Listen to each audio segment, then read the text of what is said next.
Adra Kusnirova is a former partner of a fishing processor. In this episode, we go deeper than just talking about business. We discuss long distance dating and the challenges of living in remote Alaska with her partner, the isolation and depression she experienced during the rainy summers, and how she used alcohol to cope with depression and pregnancy loss. Adra also shares the ways in which she prioritized her mental health to help her get out of the downward spiral. Of course, this story ends on a positive note. We talk about their family business, Alaska Fresh Salmon, how the Kusnirs learned the ropes by trial and error and a lot of grit, and their mission to support and promote commercial fishermen. She also discusses the joys of being a mom. This episode is packed with real talk that shows courage and resilience that we can relate to. I hope you get some great takeaways as I did. Let's dive in.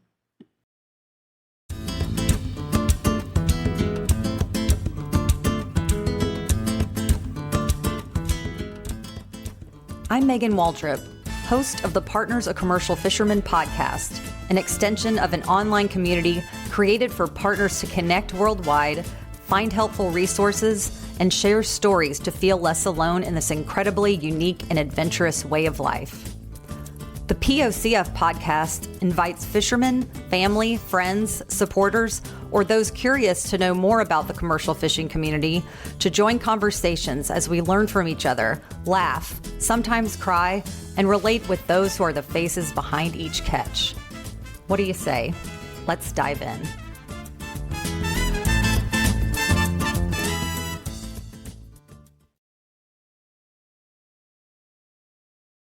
All right, Adra, let's get into it. We have a lot of good fun/serious deep topics that we're going to talk about, and I really appreciate you being open. So let's start from the beginning. Where are you from? I am from right outside of Milwaukee, Wisconsin, and that's where I'm calling from today. Oh, nice. And so let's talk about your partner. He was in seafood processing, which is really interesting because we haven't had anybody on that shares about the experience of being a seafood processor or being with a seafood processor. We know what it's like to harvest the seafood, but the most important is how it's processed to get to the masses so we can continue this industry. Tell us, does his family work in seafood? How did he get into that job? So this is a really interesting story. He is from Slovakia, and he came to the United States as a student on a work exchange, a cultural exchange visa to work on the slime line and process fish in Alaska. Oh. So yeah, he had a friend who had been in Alaska the previous season, and he was like, "You gotta come to Alaska with me." And he made the long journey, and he worked in the same processing plant in Cordova, Alaska, for 13 years. So he started on the slime line. His manager, I don't know if he was terminated. Something happened with his manager, and the head of the plant was like, "All right, we're going to put you in this position and see how you do." And my husband's such a hard worker. He just grew from there. So he went into managing Ikura processing, salmon roe, and then managing the whole entire plant. And that also included overseeing the seasonal employee housing on site and the cookhouse, it was called, this old cafeteria that's on site where people eat. So he had a lot of responsibilities with that job. Wow, that is really amazing that he was able to not only move up, but like run the place, run the dang show, basically. Yeah. And so, how did y'all meet? If you're in Middle America and he's in Alaska, coming from Slovakia, how did your love story begin? Okay, so he went to Alaska as a student, and in order to come to the United States, you have to come through an agency in your home country, and then the exchange program is facilitated by an agency in the US and the State Department. So after a few seasons in Alaska, he and an entrepreneurial friend were like, "Let's start a business to recruit students to go work at the processing plant where we're working in Alaska."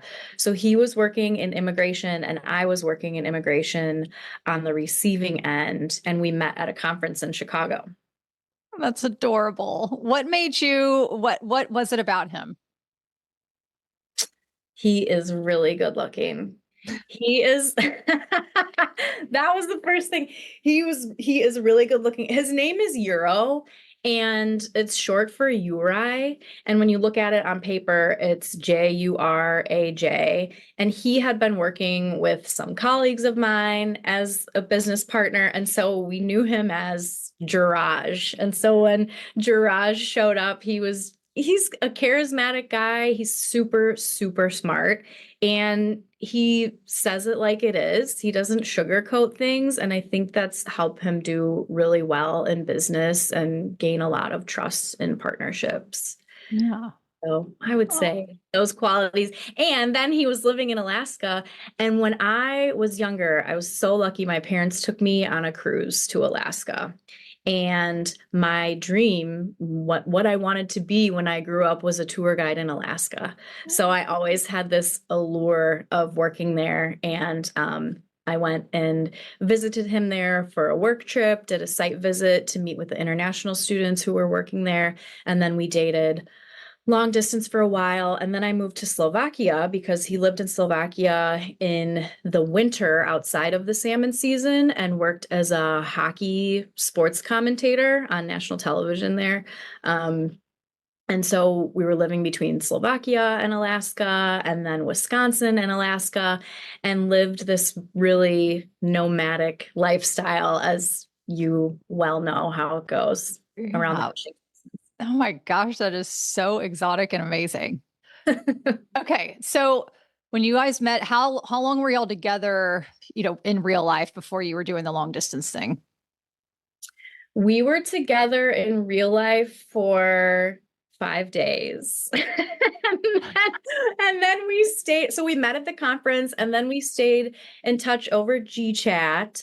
And then we saw each other every 6 to 8 weeks for about 9 months to a year, I would say.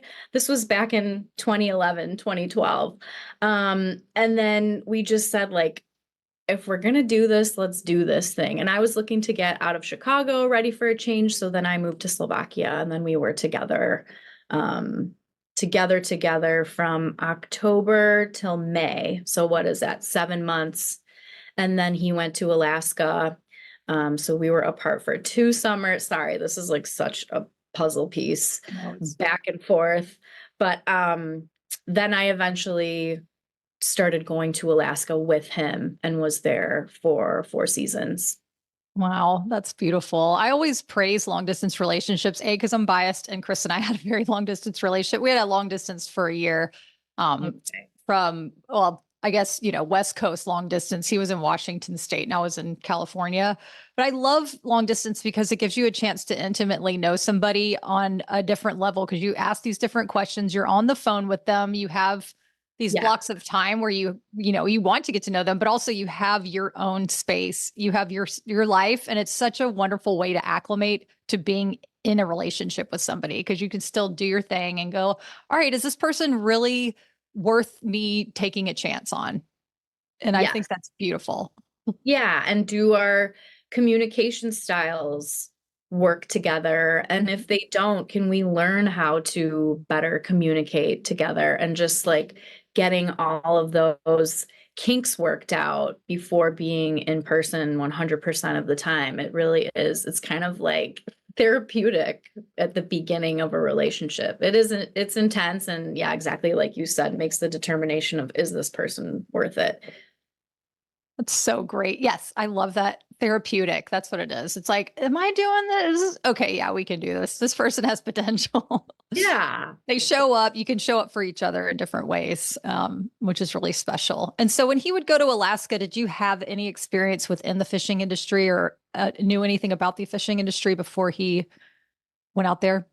None. I felt like when I first moved there, people were speaking Japanese. It's like, the language of like blowing 40 knots, 60 fathoms, head on, pin bone out. I'm like, what? Can you guys like slow down and rewind? There's like the colloquial Alaskan language. Like in Wisconsin, we say snowmobile. In Alaska, it's snow machine. And then there's like the fishing language of everything that I just listed off. It was a huge learning curve. My exposure to fishing was pole fishing for panfish in the Great Lakes. Like nothing, no exposure to the commercial fishing industry, which a lot of people who grow up on the West Coast, like Washington, Oregon, like it's not as big of a transition for them to go to Alaska because I feel like they are just living on the coast. They're exposed to that. I don't know if you had the same experience, like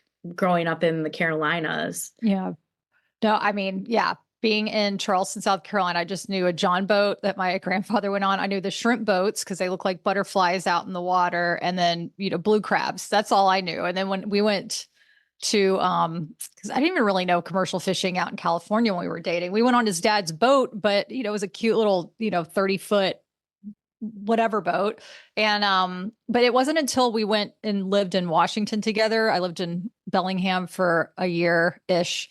And we lived on a sailboat. And so we were in the marina and there was a commercial fishing or the commercial docks. And I was like, oh my God, these boats are effing massive. Like I couldn't understand, what these were giant factories I felt on the ocean. And I know there's even bigger boats, but he was like, yeah, these are boats. They go to Alaska. These people take their boats to Alaska. And I'm like, oh, this is big business. I had no freaking clue about commercial fishing. I knew shrimp at the market, but I had no idea of the billion-dollar industry that is commercial fishing. And I'm still learning every day, I feel like.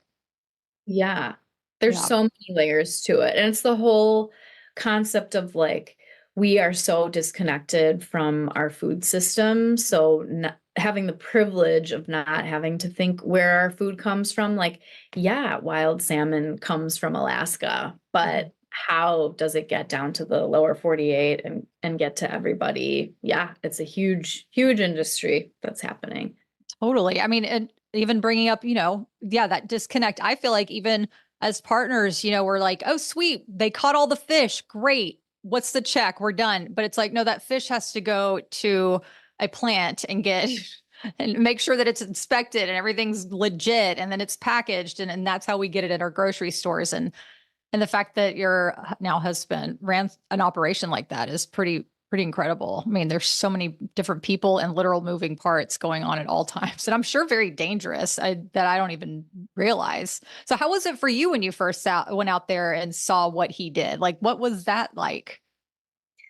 It was, yeah, it was just a huge learning curve, but it was also exciting and romantic and beautiful. And I had a love-hate relationship with Alaska. I loved being there, the rush of the season, all the fish coming in. Like it was like at the beginning of the season, everyone coming back from summer break and everyone like, sharing their stories of what they did and getting together at one of 3 bars in town. And also going from like living in Chicago and then the capital of Slovakia, Bratislava, to living in this tiny ass fishing village that didn't even have a stoplight, like the change in community and dynamics that way. I'm really grateful that I had the opportunity to live in a place like that. It's super,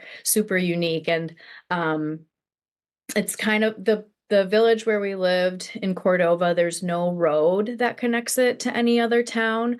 So there's no next day Amazon Prime delivery. We'd be lucky if there were fresh avocados and lettuce in the grocery store. I'm sure, that's how it is for your husband when he's out fishing. Supplies are limited. So it gave me an appreciation of how much we have access to in the lower 48. We are very, very spoiled down here. So spoiled. I know. When we were in Mexico on the sailboat, we finally left Washington, sailed around Mexico. I remember crossing over into America and going to a Whole Foods, and we just stopped at the door. We were like, oh my God, look at all of the choices we have. I mean, all of the fresh fruit, all of these fresh vegetables that we were just used to going to little tiendas and getting what we could. But it was like, wow, we're spoiled. And look at our roads. They don't really have holes in them, and our sidewalks are complete, and our lights work. I mean, we could go on, but yes, we are very fortunate for sure. So I love your perspective because you're taking us there. I've never actually been to Alaska yet. I really, really want to go one day. And so whenever you and your husband, well, how did y'all decide, or when did you guys decide to get married? Like how far into your relationship were you when you tied the knot? We were 3 years into our relationship. Um, it it just kind of organically happened. Like I was 28, I want to say. Yeah, and he was in his early 30s and we had talked about like having a family and we dated other people and we're like, yeah, this feels right. Like it's time to get married. And with him being on a visa going to work in Alaska, we had two options. He could return back to Slovakia and then we would apply for a fiance visa, a K1, like the show 90 Day Fiance. But then we would be apart for the period of time while he was waiting to get approved. Our second option was to get married in the United States while he was still on his H-1B visa. And then that would seal in his ability to come and go from the United States and pave his path to apply for a green card and then citizenship, which he eventually did get, and he is a US citizen. So we went with option two and we got married on a Tuesday, which was September 11th, because that was the only day in the busy fish processing time that he had a 2-hour window that we could go out on our friend Captain Pip's boat. We got married on the whatever, and Captain Pip married us. And in Alaska, there is I won't call it a loophole, but there's an allowance that every resident can marry one couple once. And that's because of all the homesteaders and people being spread out. There's not a civil office in each location where there are people living. So as a citizen of Alaska, you can you can marry someone without having to go through and get approval and get ordained. Oh my gosh, that is so cool. I feel like this is a book already and we haven't even gotten, we're like just starting on your story. How freaking romantic though. And with a 2-hour window, I mean, that's inspiring for so many POCFs that I know that they're trying to figure out when they can get married when their people are coming back for a week or two or something like that. So this is even, it's like, you can do it if you have at least 2 hours. It can happen. Exactly. Yeah. I love We that. went to the city clerk's office. We got on the boat. Pip, I don't know. I guess we went to the clerk's office beforehand. But yeah, anyways, we made it work. And his parents came from Slovakia. My parents came from Wisconsin. And that really helped for his citizenship application, that we could show like this isn't just 90 Day Fiance. We have pictures of our families in Alaska who came for the ceremony. Like it's legit. And yeah, so people give me like a really cringy face when I tell them that our anniversary is on September 11th. But for us, it was like, okay, it's the Tuesday. It's time that we have to do it. So let's get it done. Yeah, we need that. We need joy on that day. It's a lovely love. It's a lovely day to get married. Yes, thank you. Yeah. So, okay. So, when you got married, was he still working in the plant? And was there an understanding of the kind of responsibilities that you would have as a partner of someone who runs an operation like that? Yeah, that's a really good question. I would say no, because he had been promoted to run the plant in the time that we were together, and it was a learning experience for him and it was a learning experience for me. I guess I didn't know that my responsibility would be to be like 100% on the timeline of the fishing season, like be in Alaska from May to September, uproot your life mid-April so that we can, yeah, I guess it was really like mid-April through the beginning of October, because the plant manager has to be at the plant, opening the plant before all of the fishermen get there, and like make sure they have enough staff, make sure the chef service is set up for people to have their 3 meals a day, make sure the bunkhouses are clean and that everything is ready to go. So I guess I really didn't understand my responsibility of that timeline. And that definitely was a testing point for our relationship, because we were apart. So learning how to navigate that time apart, and then just, yeah, coordination of travel. We had uh, living quarters in Alaska. So it was also like managing 2 homes, like paying the bills in 2 places, and accepting that I wasn't going to be at this person's wedding and this person's bachelorette party because I wanted to also be with my husband, and he had that duty to be in Alaska.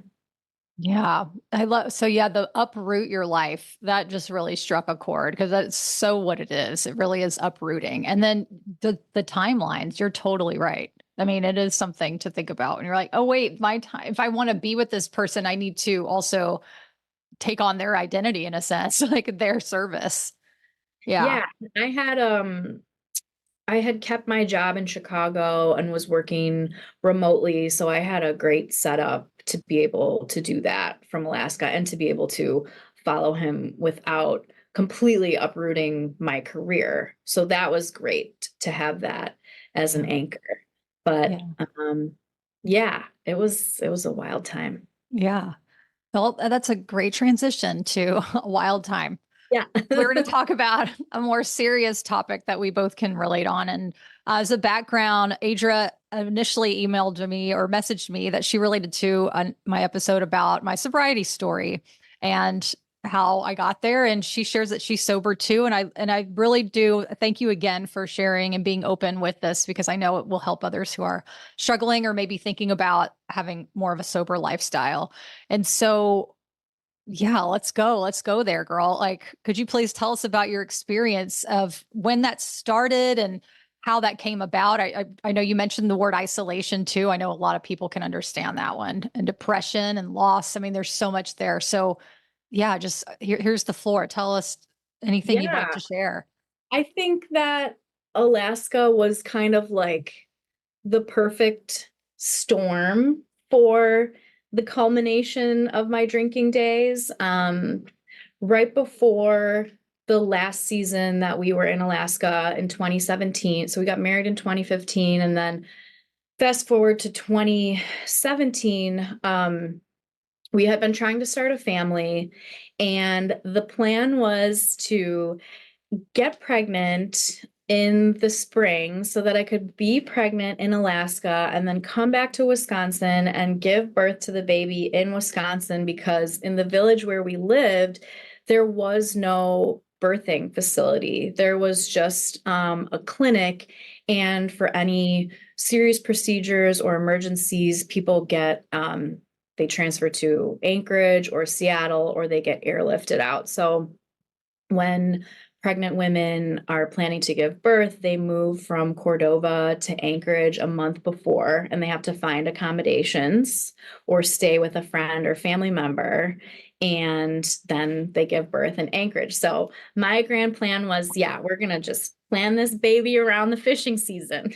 So I got pregnant in February, and then I miscarried in March. And that was just devastating to me, because I am a recovering perfectionist, and my plan did not go according to the way I had everything mapped out. So I think that my drinking like I was just self-medicating that summer. I wasn't processing the loss. I was the first person out of my close group of friends who had had a miscarriage, and it wasn't really, it's one of those things it's like not super talked about. Of course, once I started following all the groups on social media, that's like all that was on my feed at the time.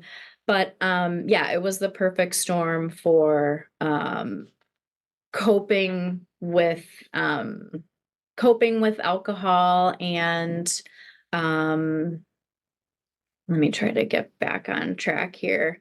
Also, yeah, with my husband just running the plant, his time was dictated by the fish. So it was like a 24/7 job. I remember being out one night, like the daylight there also kind of messes with you because like when we're getting the signal in the lower 48 of like, okay, it's nighttime, time to wind down.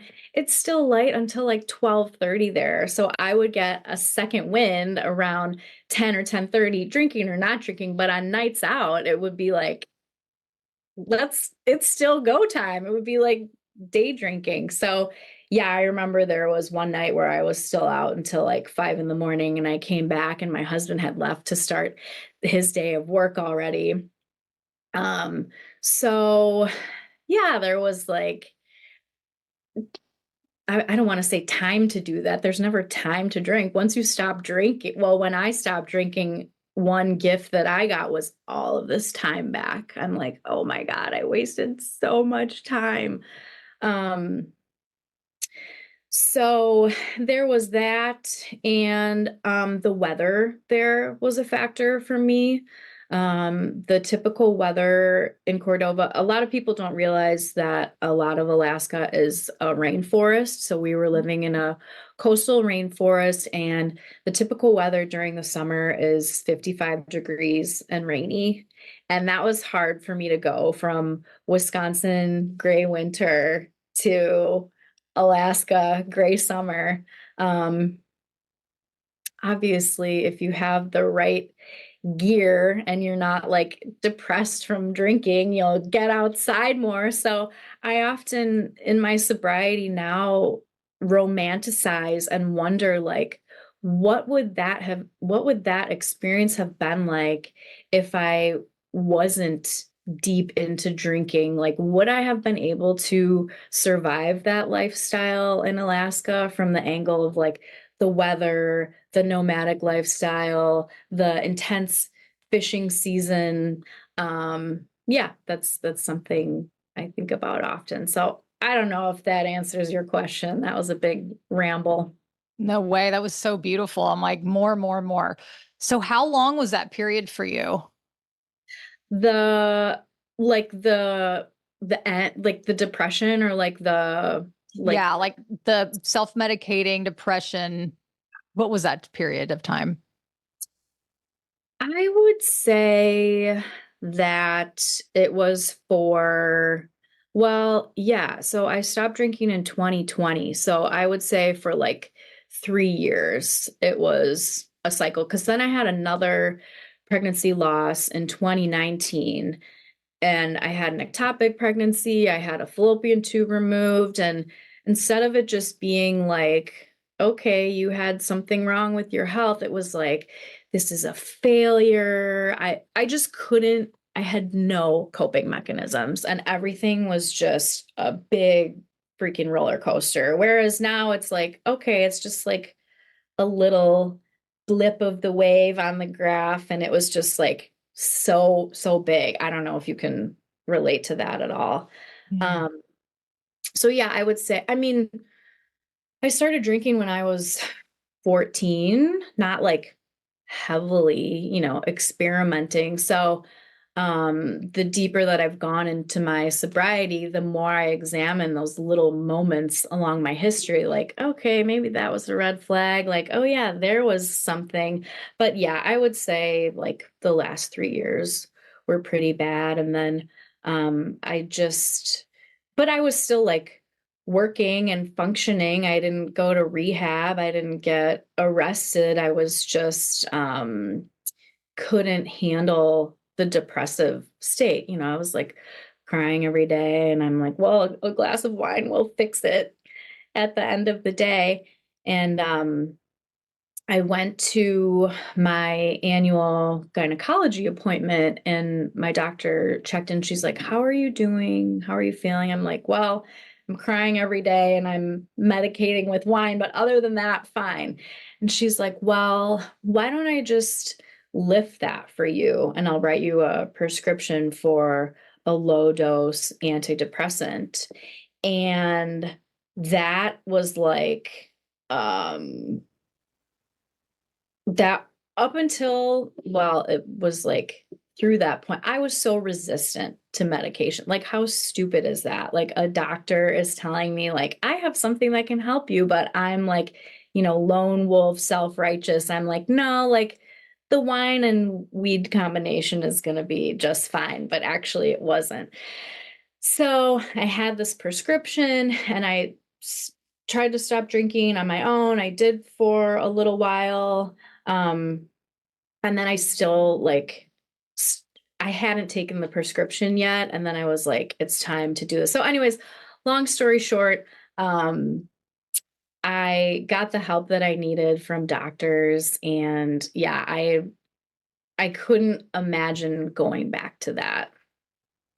Wow, that is so incredibly strong of you to share that with us. And I love that you're normalizing mental health medications because I think a lot of people, there's a stigma around it. I mean, my dad's a psychiatrist and I grew up my whole life with people, making fun of that and the fact that, mental health is a thing. And I still, have my biases around things. And I'm like, why? Like I've taken antidepressants before and they actually helped. And that's what they're for. They're for to help you. Like you hurt yourself, you hurt your arm, you do something to, for the pain. Like this is something that helps your life. I mean, to actually be able to get out of bed in the morning.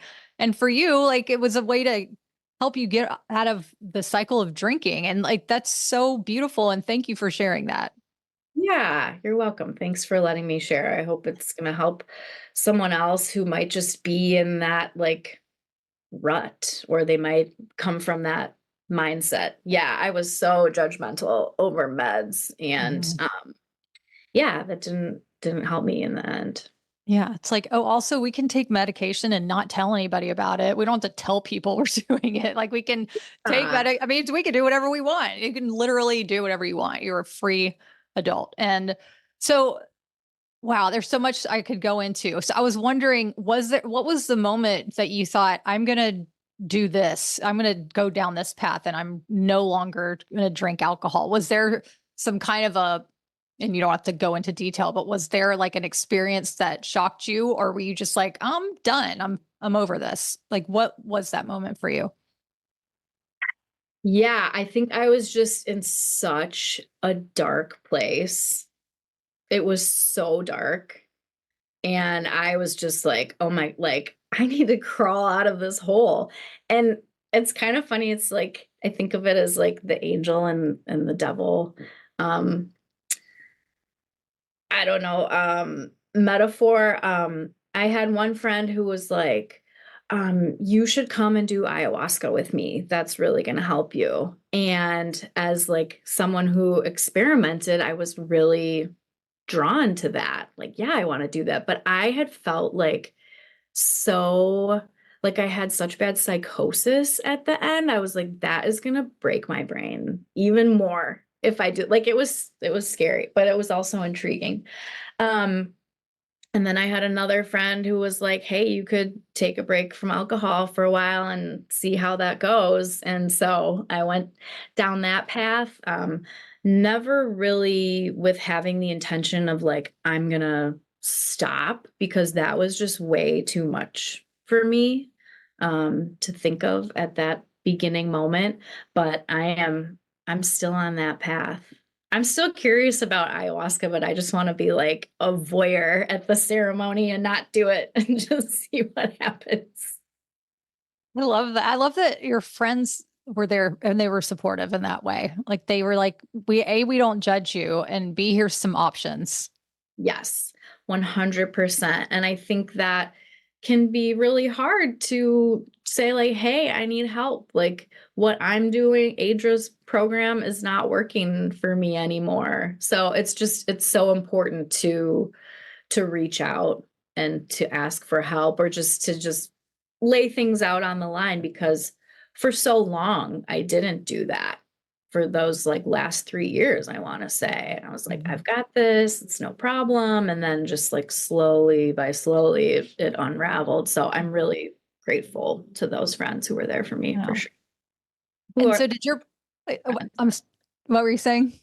sorry, I was gonna say who I'm still friends with today. I think that was a big thing for me, in considering ending or pausing my relationship with alcohol. Like, what does that look like for my friends and my social circles? Like, can I still go to concerts? Can I still go to networking events where there's, because alcohol's all around us, and in Wisconsin it's like it can be a religion. So yeah, just thinking of like what are my friendships going to look like, and yeah, those friends are still very close friends in my life. Yeah, that's such a real concern because I've definitely felt that same way. And it wasn't until saw Chris when I saw that he could be okay around other people and going to shows and going to bars and not drink. And I thought, oh, I want to be like that. I want to not drink and be that guy, like, or that woman, I didn't, it, Yeah. the people that I've seen in my life have been, they drank, they quit drinking, and now drinking is the devil and everything around it is, no one should be allowed to drink anymore. And it's like, I don't really believe that. Like, I enjoy the smell of stale beer at a bar. Like I do. It's like brings Yeah. back good memories. Like but it's you could just say, no, I don't want it. For me, it's easy for me not to want to drink because the millions of stories that I have in my past, and also just remembering a freaking hangover and how Ugh. bad they got, those, as hopefully gotten older, I'm like, they last 2 to 3 days. I'm like, I can't do this anymore. So bad. Yes. So So bad. not worth it. Do not miss that at all. Yeah. No. Yeah. Yeah. The physical feelings. And then like, I would just get these terrible shame spirals of like, who do I need to call? Whose carpet do I need to send Stanley Steamer to their house? Cause I slopped my red wine. Yeah. Like, yeah, don't have to deal with that anymore. Now I can focus on my fish business. Exactly. Exactly. And I love that you mentioned like the time that you got back. I remember writing in a journal and thinking, wow, just imagine all the things I can do now. I'm not going to be hungover. I'm like, wow, Megan. Exactly. It gives a whole Yeah. new lease on life for sure. Yes. Okay. So before we get into the fish business, I also want to talk about the other happy ending besides your sobriety is that you have a sweet little baby. Yes, yes. Yay. I truly believe would not be here had I not gotten sober, because in addition to getting help with that issue that was ongoing in my life, with struggling with infertility, we ended up doing IVF, and that required getting over some weird things in my mind of like, oh, I should have a baby naturally and blah, blah, yada, yada. So dumb. So Vinny is here. He is a year and a half, and he's just like the total light of my life, brings so much joy. And he is going to Alaska with us in May for the first time. For a vacation, not a vacation, for a business trip. But it is a little vacation on the side. So yeah, that's Vin. Oh, Vinny, so sweet. You can see him on your Instagram account, which can you share everybody your account so they can follow you on Instagram? Yes, it is Alaska at Alaska Fresh Salmon. Amazing. Okay. And what is Vinny's favorite seafood? Is it salmon? Vinny loves Copper River sockeye. Oh, Yes. nice. He loves the fillets. He is doing like the little sign language symbol or sign for more. So when we have the fish out, he'll say more, and we'll just fill him up on the fish. He also eats halibut. He eats salmon scrape, which is a product that is the back meat that's scraped off of the backbone, and that's really good for making like bowls and tacos. It's a minced meat. Oh, Yeah. I need to add that to I'm like, where do I get that immediately? I'm with That's Vinny. Sockeye is my favorite. I could eat it every so freaking day. It's just so good. good. Okay, let's Oh, yeah. talk about your fishing business. So, how did that start? Was this something that you guys had, discussed when you were first together? Like, oh, this is a dream, maybe one day, or how did this happen? That's a good question. It was born in a restaurant in northern Wisconsin. The season after we had left Alaska, it was hard to leave Alaska. It was heartbreaking to leave Alaska. I feel like, um, maybe the decision was made like not in the clearest of mindset. It had just become like a lot to go back and forth. And like with dealing with the loss, it was like, okay, this is going to be like our last season there. We need to be rooted in one place. Um, so we were mourning our loss with Alaska, and we didn't want it to end. So one thing that happened when we told our friends and family like we're no longer going to be going back and forth, everyone was like, well, how are we going to get our fish? Because we would check boxes of fish with us as luggage on the way back from the season and have salmon parties. And so we decided, let's just start selling it on the side and see how it goes. And our first year, we sold 400 pounds. Like, so such a small amount, but you got to start somewhere. So now we're 6 years into it, and my husband just resigned from his day job to do this business full time, full blown. And yeah, it's amazing. And I'm so grateful that we are still connected with our community in Alaska and with the fishing industry, and just like the magic that it takes to get everything from the magic that it takes to get the salmon from the water to the boats to the plant to our tables. Oh man, it's so amazing. And that's hilarious that your friends and family are like, but what about our fish? Yeah, Like, yeah, yeah. I get it. I Because remember Chris used to bring home pack, and then I think the kitchen closed where he's not able to smoke or not smoke, can a bunch of them at the same time. Like, but like, what about our home packs? Like, yeah, yeah, hello. exactly. Well, it's like I feel like it's like crack. Like once you taste Alaskan salmon and you know how good salmon can be, it's just mind blowing. Like, oh wow, like this is good fish, and then you just can't go Yeah. back to what you may have been eating before. Absolutely. It's like, yeah, I didn't know it is the highest quality, most delicious, all of it. The texture, the color, the taste, it's incomparable. And you can get it all at Alaska Fresh Salmon, which I'm stoked about. So what products do you offer? So we have an online store, alaskafreshsalmon.com, and we specialize in fish from two fishing districts, from the Copper River and from Prince William Sound. So we have king salmon, sockeye, coho, Copper River salmon. We have salmon burgers, that salmon scrape, the mincemeat I was telling you about. We have smoked salmon jars and pouches, which is a great lightweight product for camping or hiking. And then we also have halibut, black cod, and rockfish. Wow. And a huge variety. That's amazing. And Yes. how the heck did you figure all this out? I mean, yes, your husband knew the processing side. There's determination and grit, but there's also the packaging, there's also the marketing, there's also actually getting it done. So how the heck did y'all figure it out?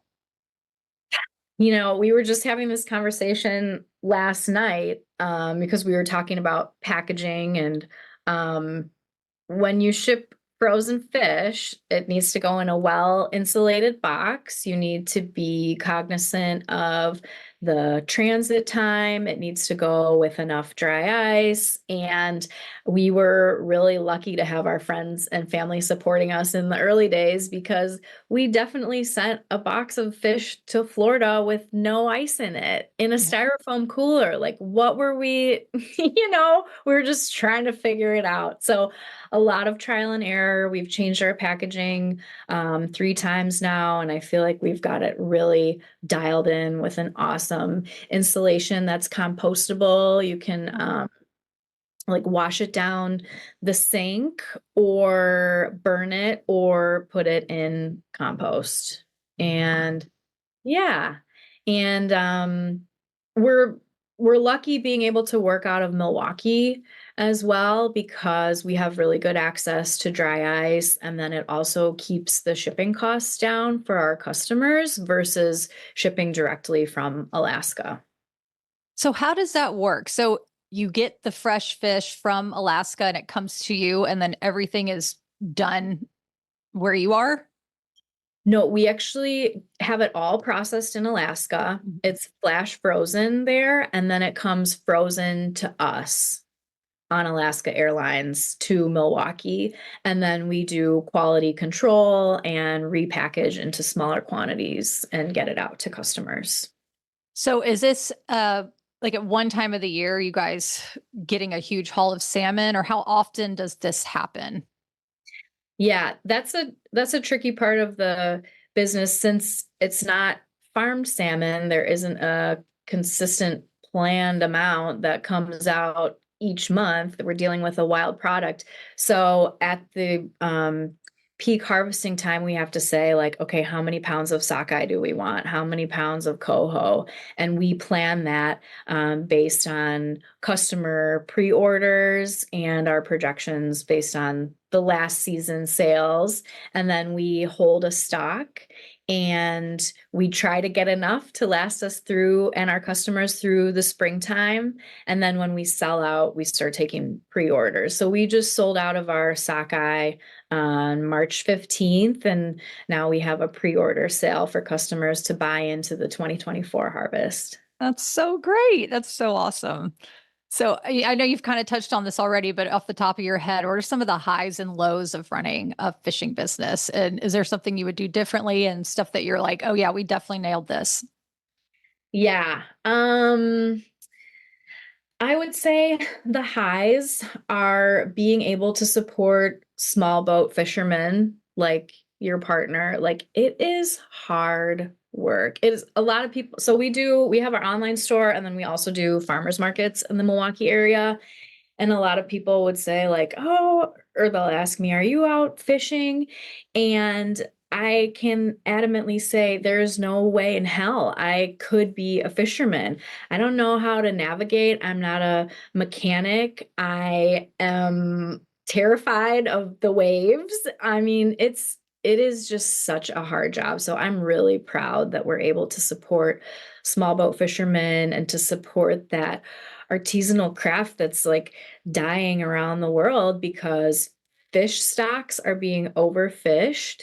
There are huge trawler boats that are coming in and combing up whatever's in their path. And so fish stocks are being affected that way. I'm really honored to be working within the Alaskan fishing system, because I think it really serves as a poster child for sustainability and sustainable fisheries. There's the board of fish, there's which are people who are appointed by the Alaskan state government to look at how the populations should be managed. The biologists are involved, the fishermen are involved.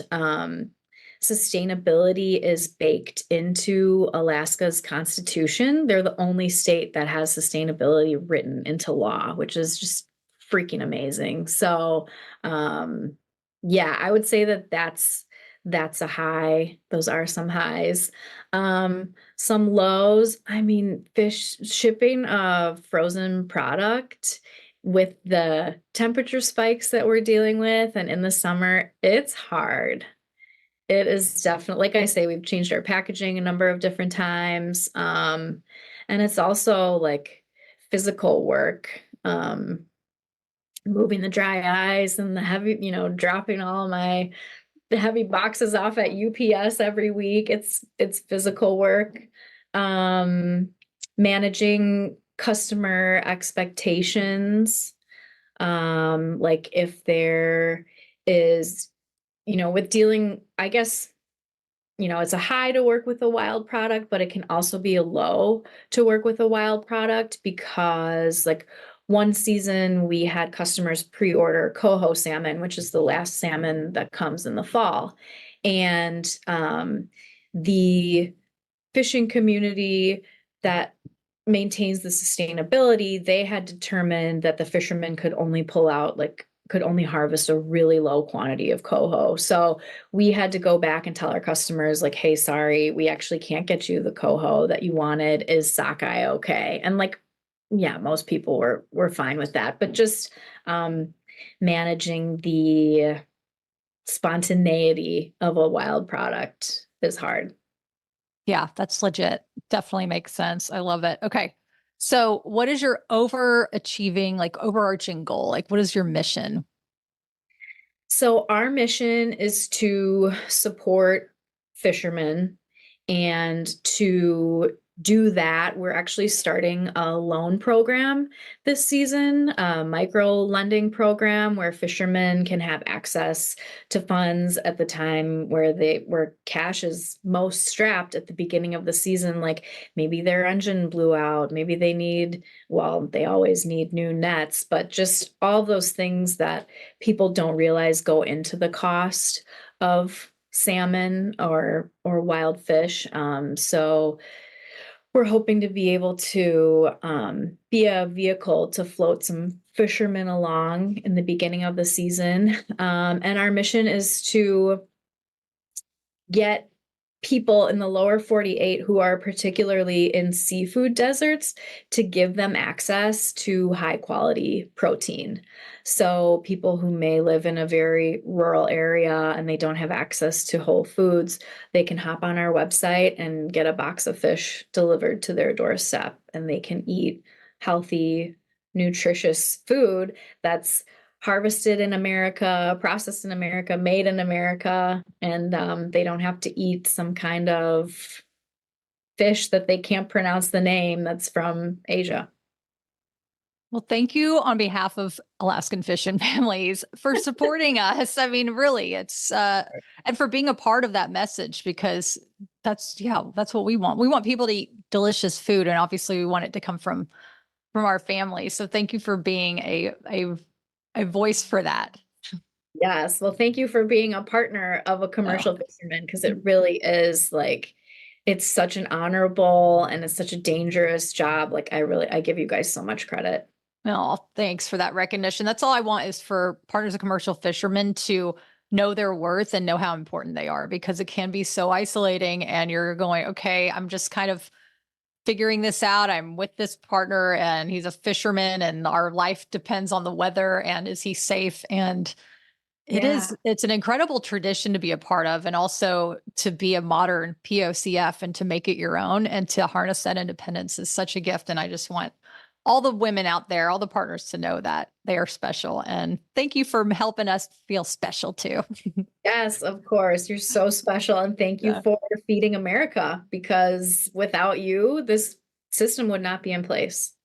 Ditto, because without y'all, we wouldn't be able to get the actual fish to people ready to be eaten. So it takes a team, and I love that we're all on the same team here. It's really been interesting to learn about the processing side too, which has been great. Which I'd love to know, what advice would you give to any families who want to start a direct marketing business? I would say don't worry about, well, first, just like start. Don't overthink it. You have to start somewhere. And, if you send a box of fish to someone in Florida with no ice, well, then you're just going to have to refund them. Start with your friends and family. And then also, it can be really easy to get caught up in like social media and fancy packaging, and I have to do this. There's just like so many ways that you can go. Just focus on your mission of selling fish. connect with your customers. Customer service is a dying art. So if you can provide good customer service, I think that that's a path to success. And starting an email list early and communicating often. We were accepted. There's a group called Local Catch Network. Are you familiar with that? I have heard, yes. Okay. I feel like you would be a good fit for a Local Catch Network, to be a Local Catch Network member. So it's an organization that is full of stakeholders from the wild fishing industry, and Alaska Fresh was accepted as a small business to be in an incubator. So to learn about accounting, marketing, just all these different things you have to put together as a business. And anyways, long story short, I really got over my fear of like bombarding people with too much information or too many emails. And I don't send that many emails at all. But anyways, that was something I had to get over. Like, oh, people don't want to hear from us. Yes, they do. They want your recipes. They want to know like who you are, what's your story. So cultivating an email list. Yeah. Speaking of your recipes, because you have so many on your blog, what is your favorite seafood recipe and why? I love a good halibut ceviche. I think it is so refreshing in the summer with a nice mocktail, a nice spritzer, seed lip spritzer with a lime. And it's so easy to make. You just cut up the halibut into little cubes, put your cilantro, peppers, lime juice.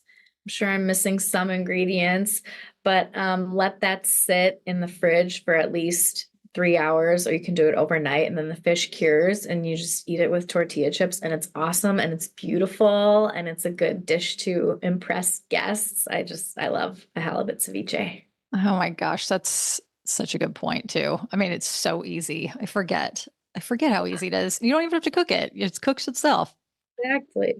I would love to know your experience at the Seafood Expo North America in Boston, because you've had some really fun reels of you and your husband there. So, and that was your first time, right? Like, what was that like for you? You gave me the best advice of Thanks. wear comfortable shoes. So I was really appreciative of that because, oh my God, there's so much ground to cover. I feel like I was like, oh, okay, I'm going to have this plan and go to this booth and meet these people. And it was just total overwhelm on the first day. I kind of felt like I was in like Beijing or just like Bangkok or something. There's like samples everywhere, people from all over the world, lots of noise. It was exciting. It really got me energized and jazzed for our business and going into the commercial fishing season. I feel like with the seasonality of the business, I like it because I can have like, okay, it's busy go time, intense summer, and then I can have this like resting period in the winter, but it can be easy to kind of disconnect in the winter. So it was good for me to get reinvigorated before the season comes. But yeah, it was a really nice way to see all of our friends from Alaska. It's much easier to fly 2 hours from Milwaukee to Boston than the 8 hour trip from Milwaukee to Anchorage and Cordova. And it was great to see everyone and reconnect and just meet more people in the industry. I feel like the industry attracts so many fun and interesting people. Like you have to be a little bit wild to be a fisherman or to go into this risky business. So it was just good to be around a nice group of people. Yeah, it is really huge and overwhelming. If anybody doesn't know, it's an expo that you go and see where all the different seafood companies, well, not all of them, but every seafood company there has a booth, and it's where they can get new, I guess, clients, right, to sell their fish. So it's like where, like I always say, it's where Trader Joe's goes to find their fish. It's where Whole Foods goes to find Kroger, any kind of grocery store. They go here, and that's where they find the different products that they're going to sell at the shops. And all different accents. Every part of the world is represented. It's so amazing. I had no idea what to expect, and I was really stoked on the samples. Yeah. You could eat lunch there, just like popping around, but and then just seeing the different packaging and how people market their seafood was so interesting. Like the Asian markets, how they had theirs was very clean. They had like the more of a white background. Then there's like the Alaska, then there's the Oregon, and there's, it's the more rough and it shows the terrain and the crab. And it's just really fascinating to know that that's how seafood's bought. And that's how we get it into our grocery stores. Yeah, it's amazing. Yeah. Yeah. An actual like trade market. Yes, totally. You're like, oh yeah, this is a huge industry. Like this is a whole other part of the industry that seafood supports that we don't even realize. I mean, yeah, it's amazing. I wonder how much money collectively even just wild caught seafood supports, I mean, just I think from the fishermen to the end. Yeah, it's billions, right? In Alaska, isn't that just from the fish though? It's not even the actual businesses that rely on the seafood, is it? Or is that everything? No, I think that would be like without the grocery store. That's an Yeah. interesting question. I'll have to look that up. Probably Aspen has that or something. Like just a whole other layer of importance, Yeah. So this has been so fun chatting with you. I really, really enjoy. I can keep going and going, but I'd love to know, what would you like people to take away from our conversation? Definitely get more fish into your diet because we all do not eat enough fish, and it is so important for you health-wise, and it's easy to make. The ceviche, just throw it in your oven with some salt and pepper, and wild Alaskan fish is the best, obviously. I guess I would also like people to take away like a sober life is a fun life. It's an amazing life. It's like, I don't know. I feel like my life started over. I would not have this business without sobriety. I would not have my son. I would not have so many things. Gratitude. I wouldn't have met you, Megan. I probably would have been like drunk texting someone else something instead of messaging you in the morning over Instagram. So yeah, it's given friendships. Yeah, and just reach out if you're struggling. Like you don't have to lone wolf it. I love that. Yeah. We don't need to be embarrassed. Like we've all been there. Yes. We've been there. We all have stories and we all cringe over those memories. Yeah. Yeah. Get the ick. Major ick factor there. Yeah. Yeah. Like join us in the non-hangover part of life. It's really lovely. Oh, well, thank you so much, Adra, for your time and just for being you and for your family being such great advocates for the fishing industry. We so appreciate you, and give our love to Vinny, please. I will. Thank you so much for having me. This was awesome. Hey, POCFs, I wanted to just reiterate how amazing our new group text chat is. For all private forum members, you now have access to our private group text chat, which is amazing. Every day you can hop on and chat with other POCFs all around the world, ask questions. Recently, we had a POCF who was kind of freaking out about, not hearing from her fishermen, which is a total common fear that we constantly have running through our heads. But it was so beautiful to see how everybody came together to help her work through it. She ended up hearing from her fishermen, as we usually do, God willing. And it was just really cool to see how that support was taking place live right there on the phone. So if you're interested in learning more, would love for you to join us. Just go to meganwaldrop.com/private-forum to join. Or if you're in the forum and if you want to get into the private chat, you can DM me or you can email support@pocfpride.com. Give us your phone number and we will hook you up. Hope to see you in there. Thank you so much for being here. Your downloads, your reviews mean more than you know, because that's how we know that you are enjoying the podcast. And if you'd like to further support the community, you can tap the subscribe button, share with family and friends, post on socials, or write a review. But you know what? As long as you're getting value, that is all that matters. But if you go that extra step, we truly, truly appreciate it. So thank you, thank you, thank you.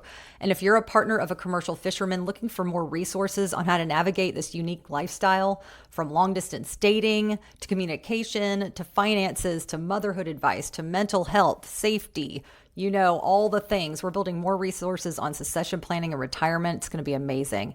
There's even an option to join the private forum as well if you jump onto pocfpride.com to learn more. We are there for you. We got all of the community and all of the resources you need, and they are continuing to grow as we learn what you need the most. We can't wait to connect with you, and thank you so much again for being here.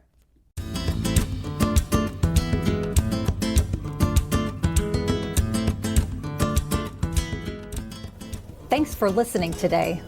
Being here means you're a part of the POCF family, and we wouldn't be a community without you. I'm Megan, and this is the Partners of Commercial Fishermen podcast. As always, much love, POCF pride, and remember, you are not alone.